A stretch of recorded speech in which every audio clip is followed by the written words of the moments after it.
प्यारे साथियों, नमस्कार। आप सभी का एक बार फिर से बहुत बहुत स्वागत है आपके अपने YouTube चैनल टैली की पाठशाला में।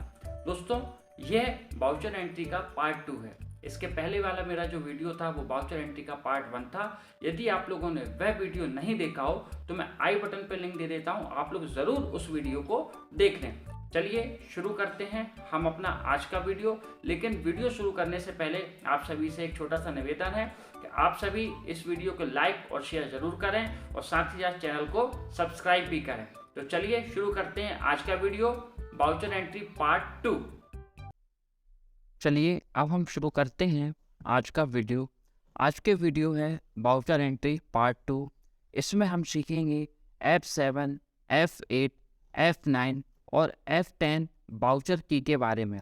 सबसे पहले हम सीखेंगे F8 वाउचर की के बारे में। हमारी जो F8 वाउचर की होती है वो होता है सेल्स वाउचर। अब आप यहाँ पर देख रहे हैं, यहाँ पे सिंगल मोड ओपन है, सिंगल एंट्री मोड ओपन है। सबसे पहले हम इस सिंगल एंट्री मोड को चेंज करेंगे।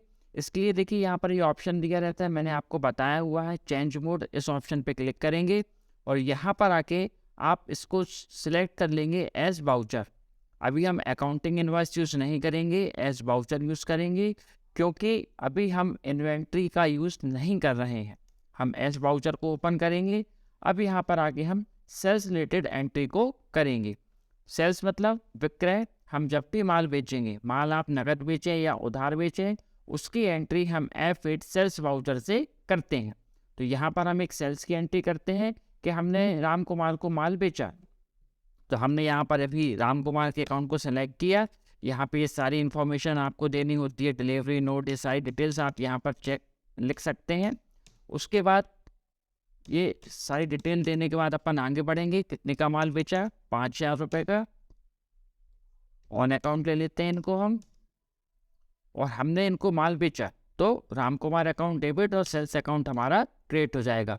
माल नगद बेचें या उधार, सेल्स अकाउंट हमेशा हमारा क्रेडिट ही होता है।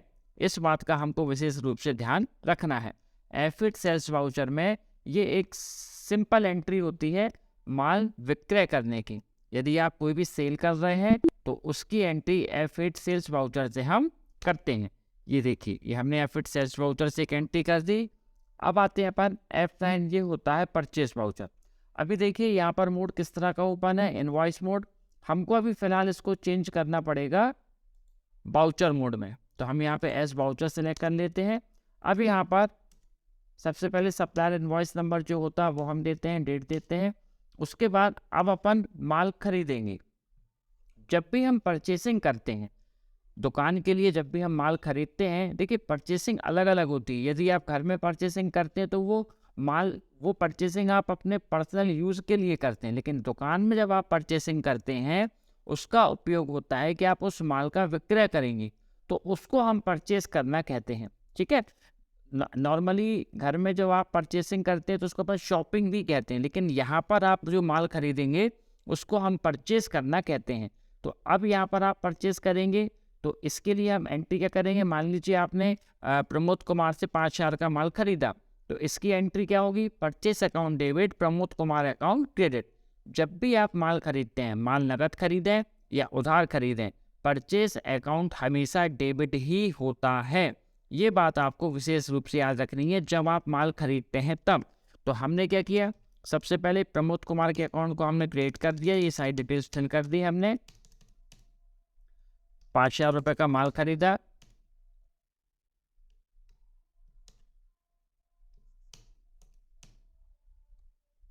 परचेस अकाउंट, ये इस तरह से हमने 5,000 रुपये का माल खरीदा। नीचे हम नरेशन टाइप कर देंगे कि प्रमोद कुमार से हमने माल खरीदा। अभी मैंने आपको एक बात बताई कि हम माल नगद खरीदें या उधार, परचेस अकाउंट हमेशा डेबिट ही होता है। लेकिन कुछ कंडीशंस ऐसी होती हैं हमारी जब हमको परचेस अकाउंट को क्रेडिट करना पड़ जाता है। वो कौन कौन सी कंडीशन होती हैं? सबसे पहली कंडीशन होती है जब माल चोरी चला जाए। दूसरी कंडीशन होती है जब माल आग से जल के नष्ट हो जाए। तीसरी कंडीशन होती है जब माल दान में दिया जाए। चौथी कंडीशन होती है जब माल नमूने के रूप में दिया जाए। और पांचवी कंडीशन होती है जब माल निजी प्रयोग के लिए निकाला जाए। इन 5 कंडीशंस की यदि एंट्री होती हैं तो उन कंडीशन में परचेस अकाउंट हमारा क्रेडिट होता है। इस बात का हमको विशेष रूप से ध्यान रखना है। अब उससे संबंधित एक एंट्री मैं आपको करके बताता हूँ। जैसे एक एंट्री है कि 500 रुपये का माल आग से जल के नष्ट हो गया। ठीक है, एंट्री क्या है? 500 रुपये का माल आग से जल के नष्ट हो गया। तो इसकी एंट्री क्या होगी? Loss by fire account debit to purchase account. Loss by fire account debit to purchase account. अब इस एंट्री को पास कराने के लिए हमको चलना पड़ेगा F7 जनरल वाउचर में। मैंने आपको पहले बताया है कि F7 जनरल वाउचर में हम सभी प्रकार की प्राप्ति भुगतान संबंधी एंट्रियों को कर सकते हैं और साथ ही साथ उन एंट्री को भी करते हैं जो अन्य वाउचर बटनों से नहीं होती है। तो यहाँ पर हमारी एंट्री क्या हो गई? Loss by fire account debit to purchase account. तो यहाँ पर हम सिलेक्ट कर लेते हैं लॉस बाय फायर अकाउंट। 500 रुपये का माल था, 500 रुपये, और यहाँ पर हमने कर दिया परचेस अकाउंट क्रेडिट। क्योंकि ये 5 कंडीशन मैंने बताई थी, उन कंडीशन में परचेस अकाउंट हमारा क्रेडिट होता है। तो इस तरह से हम इस एंट्री को पास करा लेते हैं। ये हमारी एंट्री हो गई। तो अभी हमने F7 से किया, F8 का किया, F9 का यूज़ किया। अब बस थी हमारी F10 मेमोरेंडम। हम F10 प्रेस करेंगे, यहाँ से हम मेमोरेंडम वाउचर को सिलेक्ट कर लेते हैं। हम इस वाउचर में जो एंट्री करते हैं उस एंट्री का प्रभाव किसी भी खाते पर नहीं पड़ता है। इस बात को आप लोग बहुत अच्छे से ध्यान रखिएगा। मेमोरेंडम में हम जो एंट्री करते हैं उसका प्रभाव किसी भी खाते पर नहीं पड़ता है। यह सिर्फ याददाश्त के लिए होती है और मेमोरेंडम में की गई एंट्री हमको डे बुक में इटैलिक लेटर में दिखाई देती है। जैसे चलिए हम एक एंट्री यहाँ पे सिलेक्ट कर लेते हैं, एक एंट्री कर लेते हैं डार्विंग अकाउंट डेबिट। मान लीजिए 2000 रुपये हमने निजी प्रयोग के लिए निकाले और कैश अकाउंट क्रेडिट। ये देखिए ये एंट्री कर दी हमने मेमोरेंडम से। इसका प्रभाव किसी भी खाते पर नहीं पड़ने वाला, ये किसी भी अकाउंट में नहीं जाएगी। नीचे नरेशन हमने टाइप किया, उसके बाद हमने इसको सेव करा दिया। अब इस एंट्री को हम देखते हैं। देखने के लिए हम क्या करेंगे? एस्केप बटन से पीछे आते हैं। ये देखिए वाउचर के नीचे लिखा हुआ डे बुक। हम इस डे बुक ऑप्शन को ओपन करेंगे। ये देखिए ये एंट्री यहाँ पे लिखी हुई है ड्राविंग्स की। ठीक है, ड्राविंग्स की एंट्री आ गई। इसका वाउचर कौन सा है? इसका वाउचर है मेमोरेंडम। ठीक है, ये देखिए इटैलिक लेटर में हमको शो कर रहा है। ये मेमोरेंडम की एंट्री, ये किसी भी खाते में नहीं जाती है। अब यहाँ पर हमको किसी एंट्री को डिलीट करना है। तो एंट्री को डिलीट करने के लिए सबसे पहले हम एंट्री को सिलेक्ट करते हैं। उसके बाद ऑल्ट टी जो होता है ये एंट्री को डिलीट करने की कमांड होती है और इसके बाद हम एंटर की प्रेस कर देते हैं तो आपकी एंट्री डिलीट हो जाएगी। जो एंट्री डिलीट हो गई है उस एंट्री को हम दोबारा वापस नहीं ला सकते हैं। एंट्री यदि हम एक बार डिलीट कर देते हैं तो फिर वो दोबारा नहीं आती है। अब ये जो डे बुक होती है इसमें आपको पर डे की एंट्रियाँ दिखाई देती हैं। आपको किसी स्पेसिफाई पीरियड की एंट्री यदि देखना हो तो उसके लिए कमांड होती है, शॉर्टकट की होती है Alt+F2। Alt+F2 चेंज पीरियड की कमांड होती है। यहाँ पर आके आप अपनी स्पेसिफाइड डेट को मेंशन कर सकते हैं कि आपको किस डेट से लेके किस डेट तक का डेटा देखना है।